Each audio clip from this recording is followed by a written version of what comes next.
Assalamu alaikum la famille wombe men darde hande kadi hien ko teren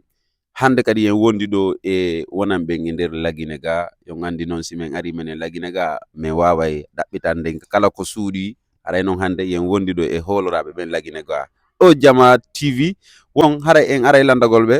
parce que hibe wallini taw piji buy doade wadede mais dum fop en landado be quoi way on jaram kono makete don ko Bapa Alpha wala dum don jaram men wola yimbe ben nandinde mo yeah d'accord ene Bapa Alpha parce que men nani yon yaade en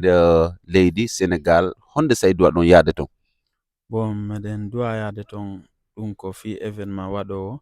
le 11 janvier 2026 inchallah ɗum ɗon kombo invité on ton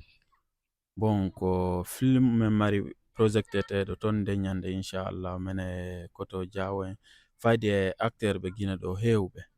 buyno ɗo woodi ko joui ton quoi d'accord joni noon Bapa Alpha andi komi falaya haaluɗo son yeeyi ton onon fenɗo ni ko rewanno yaltugol e nder téléji ɗi nono ɗuuɗi goy e nder Dakar ton haray ko télé hombo falɗon yaltude e mum fenɗo e nder leydi Sénégal bon ɗon andi tawɗe golle ɗo a waɗata suwa quoi parce que téléji ɗin e acteur ɓe ɓen ɗum ɗon fof ko gotum donc kala ka invité ɗa ko ɗon yata ay ka donc c'est un peu ça donc no yon andi noon minen jama tv taw min marani taw artiste ɓen fof ala inno o ko tournowo pese o ko yimowo o ko remowo o ko waɗowo ɗum ɗo zoo ballon quoi haray la famille habbe piiji ɗin no arde hande ko henenge Bapa Alpha o jomaɗo kadi kono innete ça va e jam alhamdulillah kañoɗon golludude en ko patron nga yon laaɓodiri moƴƴa sikkuna piiji ɗi wonɗa wadde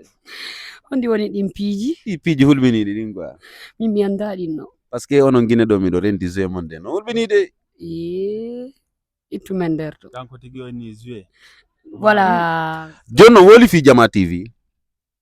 no mi nani inde maɓɓe vraiment Jama TV ko top